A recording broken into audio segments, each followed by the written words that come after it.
Nola Smarter Inauguration, and the website is nolasmarterinauguration.org. Charles, welcome. Thank you, Jeff. Thank you. So, why does it matter when the next mayor is going to be inaugurated? Why is that an issue? New Orleans has been struggling with this at least since Moon Landry's time. In 1977, we had the election. Dutch Morale got elected, and it was delayed till May of 78 to install Dutch. And I remember I was graduating high school. The May 3rd flood hit within days of that inauguration. So what we wanted to do is, looking at this, the League of Women Voters got heavily involved with this in 2011, trying to fix it because Mitch got elected on Endymion and during the Super Bowl period, and they realized 30% voter turnout is horrible. So they went to the state and to the city to try to move it up to a reasonable time frame. They've moved up the election, but they've gone back to now what we had in 1977. So in 1977, you had a fall election, and then you had a spring inaugural. Right. So you had this massive period for transition, much longer than the President of the United States. The President gets elected in early November and takes office in late January, 2.5 months. If it's good enough for the president, shouldn't it be good enough for the mayor? And I'll tell you, the town that I was mayor of, I got elected in November, I got installed in December. Yeah. So a lot of places could do it within weeks. And shouldn't you want a quicker transition period to let the new person who's just been elected get in there, because that person's got then the support of the people to get those plans through, as opposed to holding on to a more unpopular old administration that's finishing? Well, and absolutely, the energy of the campaign. You have all these people, all this energy, they want to see their candidate elected, installed. So we get done in November, you got the holidays, normally it's the second Monday in January. You take office, you put your budget, you stop the spending of anything going on prior to you, so you have a full year that you're responsible for. The way it works now is the guys going out of office can spend all the money they want, and then the guys coming in have to have 7 months, and they might have to cut programs because expenditures have been front-loaded. So let's tell the viewers the real dirty secret here, and that is that this was sort of schemed to allow the old administration to be in power while all the fun, festive Tri-Centennial events were going on, right? What's surprising me is that that's open, the reason, correct? And it's not hidden. If you Google this, yeah. you Google NOLA.com's written about it, Gambit, yeah. The Advocate, there's little stories there. And the League of Women Voters was very upset. They worked hard to move this. And at the last minute, last year, there was a little twist done so that the incumbents stay in office through the party. So the League of Women Voters wanted to get the inauguration up in January? Yes. So makes sense, a shorter transition period. How is it changed whereby Mayor Landry was able to stay? It's a little bit complicated. In 2015, the League of Women Voters got an award from Citizens for a Better New Orleans for this idea, and that they were pushing it through in their studies and all. It's going through, and then the city council last fall put on the ballot, most residents don't even know they voted for this, but it was a fine line at the end of a paragraph on the ballot that says the installation for this time only will be delayed. And starting in the year 2022, it'll be moved up. So voters probably didn't even know. Nobody knew. It was snuck in there. So now you're trying to correct this whole thing. Yes. Trying to get a petition signed by the voters of New Orleans to put this on the ballot, let the voters decide whether to have an early inauguration or not. Right, there's two ways to do it. The city council, and actually I sent them an email today, we're asking people to contact them, they could own it themselves. They could put it on the calendar, on their own agenda and say, Good luck with that, Charles. Good luck with that. I wanted to give them the first right of refusal. Yeah. Okay, so because the city council wants to be in place while the parties are going on too. But some of those guys are going to run unopposed. And one of them, and LaToya Cantrell, is running for mayor. Right. So as looking back, and I've been contacted by some people, Ms. Cantrell may not have favored doing this when it came up previously. So Jason, if he stays on, he would actually get sworn in, and if he runs unopposed, he holds his seat. Right. It doesn't matter. It doesn't impact him. So that way, we, though, still as so a the backup. city council could do this on their own. Yes, they could. And move up the inauguration They of could. the We've asked mayor. them to. Would it have to be approved by the mayor or not? No, They could it's just up to make them. it They law. put it on the ballot. They say we're going they can put it on the ballot. Yes. Okay, so they could put it on the ballot. I don't think they're going to do that. So what is your other option? Option B is that you get 10,000 signatures, and then you of registered Orleans Parish voters only. If you're not registered in Orleans, it doesn't help. But we've got it so people can download it. This week there was an insert in 30,000 Advocate newspapers. There are stores that there are at least 4 stores right now in New Orleans that people walk in, and we're advertising to people to go to those stores. They can sign it. and get those signatures done.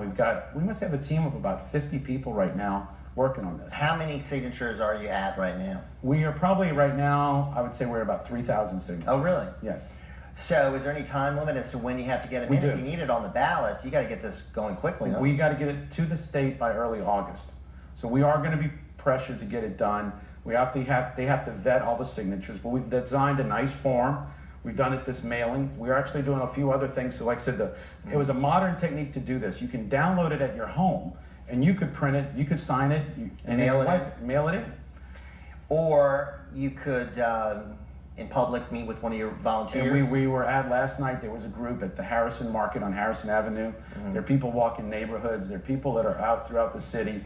And if I can say that there's the 3 stores that have it, there's Parlays on Harrison, Maldana's Digital Imaging on Canal, and Sterling Frame on Magazine have all agreed to have it out there. As a St. Tammany Parish resident, can I sign this petition? No, but you can tell your friends. Okay.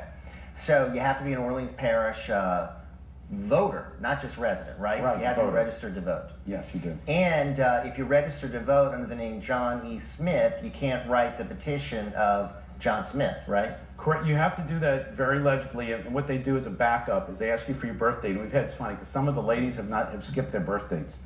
If they can't read your name correctly, they use the birth date as a backup. So if it's John Smith born on this date, then if they have the date down there, they can validate that that's the right John So Smith. it doesn't have to match exactly? You know, you want the middle initial. If somebody leaves off an initial, they can let that go. But Right. the deal is you might have 2 or 3 people. The other thing is the voter district. We have maps. There's 5 voter districts, A, B, C, D, or E. And we've laid it out so that people can look at it for themselves. Or if not, we'll fill that out. We've got a team, like I said, that's working that. So this is all being pushed right now. You're trying to get it by early August, and then it'll be on the ballot in November. And then let's just say the people of New Orleans vote in favor of this. What is going to be the new date for the inauguration? The date is the 2nd Monday in January. And the city charter says it will be the 2nd Monday in January, but it says it's going to be delayed to 2022. So we're just taking out that one little sentence that says it's going to be delayed. Okay, so that'll mean the 2nd Monday of January. Right. So that'll mean that the new mayor will take office 4.5 months early. Correct. It is, if you look on the calendar right now, there's a tremendous amount of Tri-Centennial parties. It ends with fireworks at the end of Jazzfest. And what surprised me is that the stories that I've read, they've been very upfront with the fact that it seems like this was all done to accommodate the Tri-Centennial. Why are they not celebrating the Tri-Centennial throughout the entire year? Why are they ending at Jazzfest, which is in April? Again, we talk about front-loading expenditures. Maybe the incumbents front-loaded all the parties and realized they couldn't just delay But the new mayor can throw whatever parties he won't have any wants, money, right? He or she won't have any money because it's going to be gone. Okay. So that's one, That's another reason to get the new mayor in there, so the new mayor can sort of be at the helm when these events take place. Correct. And there's some great events going on with Mardi Gras, New Orleans Entrepreneur Week, French Quarter Festival, and Jazzfest have all been. What sort of special events did the Tri-Centennial Committee plan for the Tri-Centennial that are on the calendar now? Well, what they've taken is every event has been upgraded a notch. So like the fireworks at the end of Jazzfest, that's something new. Are they doing any special events just for There are some ballets, there are some entrepreneur activities, and there's a calendar, there's a website called New Orleans Tri-Centennial. So Right. you can go there and you can see it starts actually about November 15th, Right. and it really goes to about May 10th.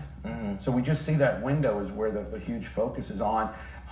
There's some ballets, there's other things going on with parties and balls. It's fairly well. In our final minute or so here, Charles, why is this important? You know, which mayor gets to enjoy the parties, and why have you taken this up as a cause? Well, having been a former mayor, I knew the cause is that you really want fiscal responsibility. If somebody's campaigning right now on redoing the police or the budget or crime, roads, all those plans, they're going to lose a whole year because really, if you get in May, the budget's been spent. You're dealing with so many other issues, your appointments, your political appointments, the commissions.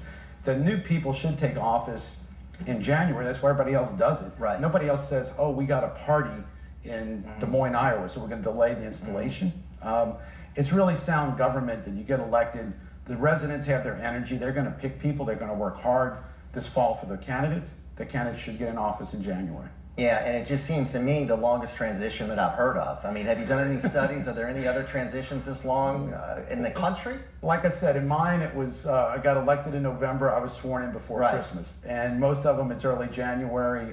People try to do it as quick as possible because of that energy that the voters want. If somebody's running a hard campaign on education, crime, got some great ideas, let them implement them.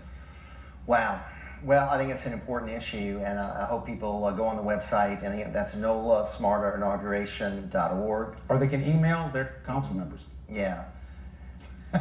You know, I'm not too optimistic about that, but that's another option because it seems to me the council members have been pretty much rubber stamps for the mayor. So I really haven't seen much independence there.